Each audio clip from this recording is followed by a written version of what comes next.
తెలంగాణ ప్రభుత్వం కాంగ్రెస్ పార్టీ తీసుకున్నటువంటి రుణమాఫీ నిర్ణయంలో లొసుగులు ఉన్నాయి, కుట్రలు ఉన్నాయి, లోపాలు ఉన్నాయి. రైతుల పక్షంగా కాకుండా ప్రభుత్వ పక్షంగా నిర్ణయాలు ఉన్నాయని చెప్పి బీఆర్ఎస్ పార్టీ గతంలో అనేక సార్లు చెప్పింది. అది ముమ్మాటికి నిజమైంది. బీఆర్ఎస్ కేంద్ర కార్యాలయం తెలంగాణ భవన్లో రుణమాఫీ వర్తించని అర్హత ఉండి కూడా వర్తించకుండా ఇబ్బందులు పడుతున్నటువంటి రైతుల యొక్క ఫిర్యాదులను స్వీకరించడానికి ప్రత్యేకంగా ఫోన్ నంబర్ ఇచ్చి వాట్సాప్ నంబర్ ఇచ్చి 48 అవర్స్ గడిచింది.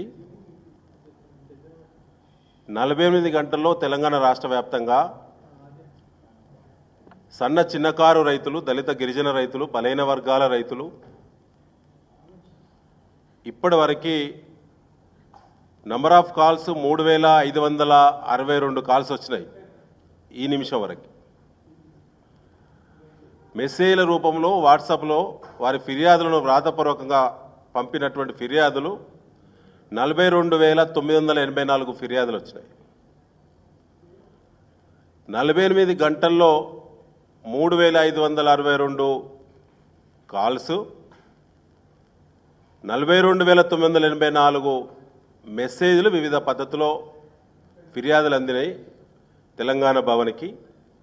అంటే 48 గంటల సమయంలో గంటకి 875 కంప్లైంట్స్ ఈ తెలంగాణ ప్రభుత్వం, కాంగ్రెస్ పార్టీ ప్రభుత్వం రుణమాఫీ ఇష్యూలో అనేక కొర్రీస్ పెడతా ఉన్నది, ఇబ్బందులు పెడతా ఉందని అనేక మంది రైతులు ఫిర్యాదు చేయడం జరిగింది.